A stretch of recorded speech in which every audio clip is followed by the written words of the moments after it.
Life Unrehearsed, brought to you by Lianas Senior Transition Support, helping you navigate home care and senior residences. And good afternoon. Welcome to Life Unrehearsed. My name is Matt Delvecchio, specializing in life transitions, elder care planning, and the senior living industry. Coming up on the first half of today's show, Holidays for the Helper, how to not self-sacrifice your way to exhaustion. And on the second half of the show, ever wonder where some of those Kalesh horses ended up going to? Well, a couple of them were rescued by an organization called A Horsetail. Wait until you hear about this amazing not-for-profit on how the horses are actually giving back to groups of individuals with mental health, physical, or other special needs. And we're going to be talking to a very special person who's the driving force behind the initiative called Santa to a Senior that will have thousands of seniors receiving personalized gifts at residences throughout Montreal. Well, thank you for joining us here on Life Unrehearsed. Did you survive Black Friday yesterday, or maybe you ventured out into the stores today? I know some of those lineups were just ridiculous, and yet other places didn't have the big expected lineups as there were. I would imagine people like me doing more and more online shopping, but we still have to support our local merchants if you can, so go for it. And it's a gorgeous day today. You know, Black Friday is usually a trigger for a few other events, and getting ready for the holiday season is usually for our sake and our family, and it's the start of buying gifts in the whole season, and the pressure starts to get on, and you got to get the right gift. You're organizing parties, and even for blended families, you're figuring out, okay, who's going to go where this Christmas or during the holidays and so on. And all of a sudden, you're the hamster on the wheel with seemingly no end in sight to get everything done. And you're exhausted and not enjoying what's supposed to be a festive season. So let's bring in some help to talk about this. We have Anna Maria Tosco in studio with us. Anna Maria has been a college-level psychology teacher and clinical psychologist for 15 years. She's worked in community and clinical settings, and recently, COVID changed her trajectory. Her newest mandate is to make psychological concepts more mainstream to decrease stigma and increase help-seeking, and is using major media outlets to help in this endeavor. Anna Maria is here to talk about Holidays for the Helper, how to not self-sacrifice your way to exhaustion. Anna Maria, welcome to Life Unrehearsed. Hi, Matt. Thanks for having me. What an intro. Well, thank you. Always fun to have you here in studio. Very appropriate timing. And, you know, I'd like to get us started with how we can actually be affected by our relationships, because this could actually be at the heart of the matter when you're driving yourself to exhaustion. So I want to begin with this term called codependency. I'd like to know a little bit, what is it, first of all? It can be not very well received sometimes, and it can be confusing. So tell us a little bit about codependency. Absolutely, Matt. So here's the thing. In my experience, codependency, it results in these kind of cringy reactions. What is it? I'm not sure. So that's why, like you said, my mandate is to make psychological concepts more mainstream, and codependency is so important. But it's not well reviewed, I would say, in the literature. So, but it is used by mental health practitioners and well embraced by individuals with whom the concept resonates. So what is it? Essentially what it means is overfunctioning, overworking, overdoing it in your relationships, okay, to the point of burnout, exhaustion, anger, resentment, anxiety. But the thing is, a lot of people might be saying, hey, yeah, I do that a lot. But the thing is, with codependency, what the problem there is that you might be the person who does it for the wrong reasons, i.e. because you are deficient in self-worthiness or self-esteem or self-love. So it's, I'm dependent on you. I'm going to help you. I'm dependent on you because I need to feel worthy, and I'm going to do that by helping you or overdoing it or overworking myself. So I'm not kind of vilifying being nice or being kind, but we have to be careful when we're doing it, we're overdoing it, and we're overdoing it for the wrong reasons. Right. What are those reasons? So give me a few examples of what you're talking about with codependency. Right. So let me just give you, examples that might occur, in the world out there, the general public. So you have, let's say, a customer service representative at the bank, a customer service manager who comes in early, who goes home late, who never takes breaks, who has an open door policy. Everybody's allowed to walk in and out of the office, and says, yeah, come in whenever you want to. So no breaks, coming in early, going home late. And you might be like, well, Anna Maria, that's fine. People, I have to do this. It's my job. Fine. I know that there are extraneous circumstances, there are crises, but if you do that often, if you engage in that pattern, you will burn out. But the question is, too, you have to start thinking about, why am I doing this? Because, Matt, I got to tell you, when people say, oh, Anna Maria, I like it. I like doing it. I like washing my adult child's laundry. I call that bluff. There's something else going on because you're burning out. So don't tell me you like it, Right. Yeah. No. Listening to Life Unrehearsed, I'm Matt Delvecchio, and we're talking with clinical psychologist Anna Maria Tosco about managing the holidays. Why do we tend to get a little more exhausted, almost to the point of burnout? A lot of what you're talking about, Anna Maria, is having to do with this codependency and maybe doing things to help out that you're not even realizing contributing to this. Now, these patterns also happen. We see this in health professionals, don't we? Tell us about that. Yeah, so that is documented a little bit in the literature, especially with nurses. Now, nurses, in my experience, nurses, teachers, psychologists like myself, I'm in the helping professions, Matt. So I'm throwing myself under the bus a little bit here, Matt, because one of the best questions I got when I was in university was by a professor. I think why do you want to become a psychologist? Back then, I didn't quite know, but I think what they were alluding to was, are you doing it for the right reasons? Because a lot of us in the helping professions were like, hey, I like to help. Helping is great. Helping is kind. But again, why are we doing it? If we're doing it if we're doing it because we're deprived of our own self-esteem or self-worth, then we're not going to be good at the helping. That's when we have to have our boundaries. That's why people always talk about boundaries. Because if we don't have those boundaries in the healthcare professions and we are overdoing it, we're in trouble and nobody's going to be taken care of then. Not yourself and not the patient. Right? Give me an example of a boundary that you could set.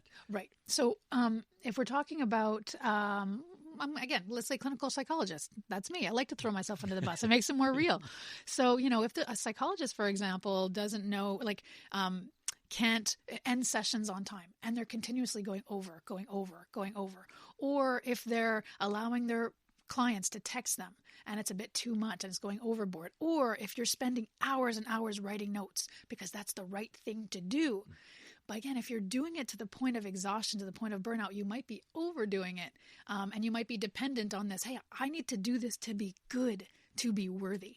Right? And set that boundary in place. Talking with clinical psychologist Anna Maria Tosco. All right, Anna Maria, we have to head out to traffic, but we're going to start relating this to the holiday season because we may not even unknowingly hear these behaviors are actually contributing to our exhaustion. And we're going to expand a little bit on that. But first, we're going to head to the CJD Traffic Center. We're going to hear from Jill Fitzgerald.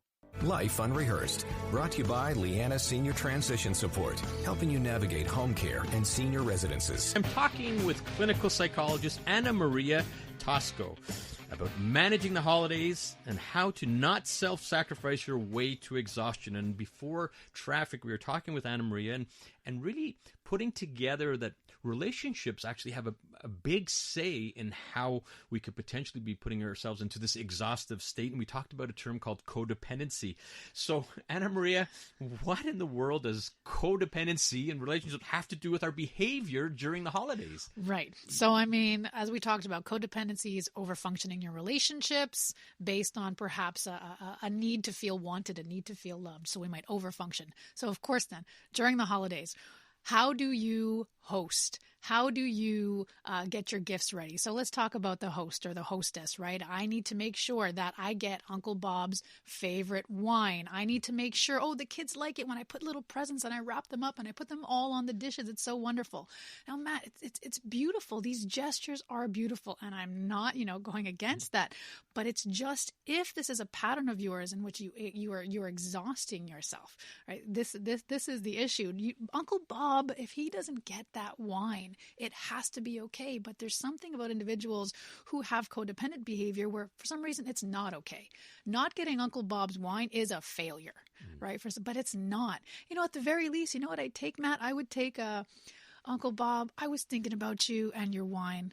Listen, I couldn't get it for you this year, but maybe I'll get it for you for Easter or whatever, right? I'll take that even. Instead, I got 2 bottles of this cheap stuff. Go out there. Listen, if you're too exhausted, if you're burnt out, we do have to care for ourselves, Yeah, it's so true. I love that example because everything has to be perfect, and we put ourselves in this frenzy, and really it shouldn't. We need to step back, like you're saying. So you talked about another term, very important, self-care. We always hear about self-care, and I want to address that a little bit. So is self-care really enough?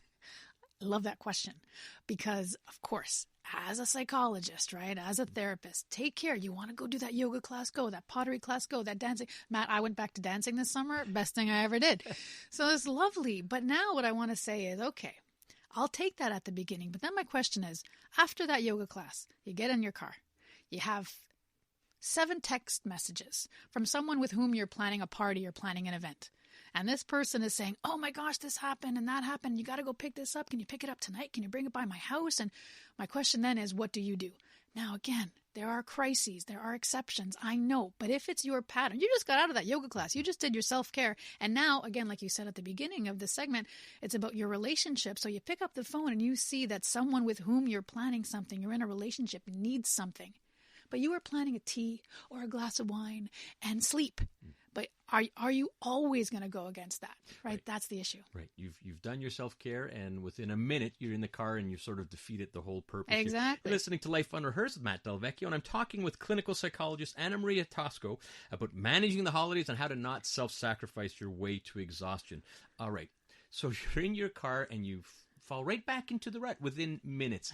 What can you suggest to our listeners? Can you give some examples of how we can get past this? Yeah, and I know people like actionable stuff, and I'm going to try my best, but I'm not a fan of quick tips, but I'm going to do my best with a few things here. First, of course, as everybody said, boundaries. You have to be able to say no. You have to be able to say, hey, I can't do that right now. Let me get back to you. Fine. But easier said than done, of course. So if it were just about boundaries, everybody would do it. So it's not just about boundaries. It's about the guilt you have in putting down those boundaries that needs attention. I can't say no because now I feel bad. I can't say no to my friend who's texting me because now that means I'm a bad friend. I'm a bad person. So it's less about putting down those boundaries and making something actionable. It's about actually realizing, oh crap, the reason why I can't do it is because of this guilt. I have to remove this guilt. So get by the guilt. And it's resonating, I'm sure, with a lot of people. People are thinking, yeah, okay, it really is the guilt that is at the heart of it. What other examples can you give to move past this? Of course. And I know guilt is difficult. I just want to say one last thing, and it's just that when you're thinking about your guilt, guilt is anger turned inwards. I've done something wrong. So it's questioning, hey, am I really doing something wrong here by going home and taking my tea and going to bed like I planned? So this whole questioning, am I really doing something wrong? Because that's would be directly talking to the guilt.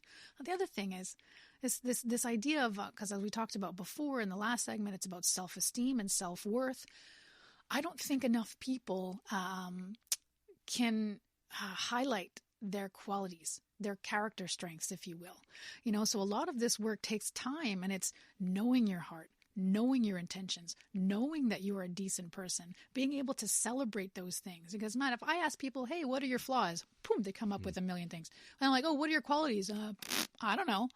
Right? So it's part of the self-esteem work and knowing who you are and being able to find your own self-esteem instead of making it dependent on what you do for people. Where are my intentions? Who am I? Where's my heart? Actually reflect on that. As kind of abstract as that seems, doesn't have to be abstract. Give me your character strengths. Let's go. There are character strengths lists out there. That's what I do with some of my students too, some of my clients. Yeah, very smart. Keeping it simple for sure. One more quick example. Do you have of getting past this? I mean, of course, I can't ignore psychologists. After all, I can't ignore the fact of, hey, if you do realize that you are, some people call it self-love deficient or have low self-esteem, and the idea of, hey, where does it come from? Whose voice is that? What event happened maybe in your past? And it doesn't necessarily have to be in your infancy or with your primary caregivers. I know a lot of psychologists insist on that, but hey, maybe for you it's a sibling or it's a best friend from your elementary school, or it's your first romantic relationship. Just where did it come from? This kind of, I'm not good enough and I need to step it up. I need to go above and beyond. So it's this kind of reflection on where it came from. And it still stays with you. It could be, like you say, a sibling, an ex, a parent, or what have you. Exactly. All right. We're talking with clinical psychologist Anna Maria Tosco, just about to wrap up here. Off air, you were talking about something quite interesting in terms of receiving gifts could even be an issue. Tell us a little bit about that. I mean, the giver, so we're talking about the codependent, the overfunctioner, the overworker, has trouble getting, right? Has trouble receiving. So some homework that I give to my, clients with whom codependency resonates is, okay, it's gift giving time, birthdays, holiday, whatever. What do you do? So a typical kind of overfunctioner will take the gift, be uncomfortable. And, oh my gosh, you got this for me. You went all the way to Ontario to get this? I can't believe it. Thank you so much. Oh my gosh, wait till it's your birthday. I'm going to do everything for you. And it's this kind of gushing, but you can kind of see when the gratitude, I like to say, Matt, turns into guilt. There's this inability, this discomfort with receiving. So sometimes the homework I give people is, oh, it's your birthday. Can't wait. You know what your job is? Look at them right in the eyes and just say, thank you. That was thoughtful, period. And deal with the anxiety at that point.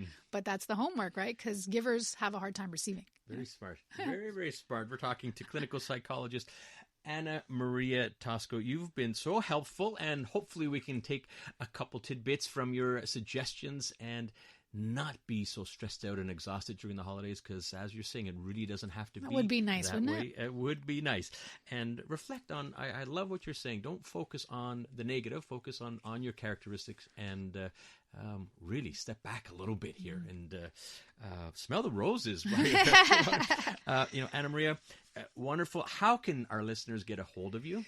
Listen, I created a brand really to make psychological concepts more mainstream, as you said at the beginning. www.sassypsychologist.com. There's contact information there. There's also a press page with all of my interviews from the media. I love the name, Sassy Psychologist. Nice and simple. You could look it up on the website. And you have been just a rock star on the social. Could you believe it? 3 times national TV. CTV's The Social. I'm like, I couldn't. I didn't know how I got from the studio back to my hotel the first time. I was like on this weird cloud. It was awesome. It was so much fun. Well, way to go. Congratulations, and keep up your great work. Thanks for joining us here in studio at Thanks, Life Matt. Unrehearsed. All right, that's clinical psychologist Anna Maria Tosco. Check her out on the Sassy Psychologist website. All right, coming up on Life Unrehearsed, a heartwarming initiative called Santa to a Senior that'll have thousands of seniors receiving personalized gifts at residences throughout Montreal. And that's going to be coming up after the CTV News update.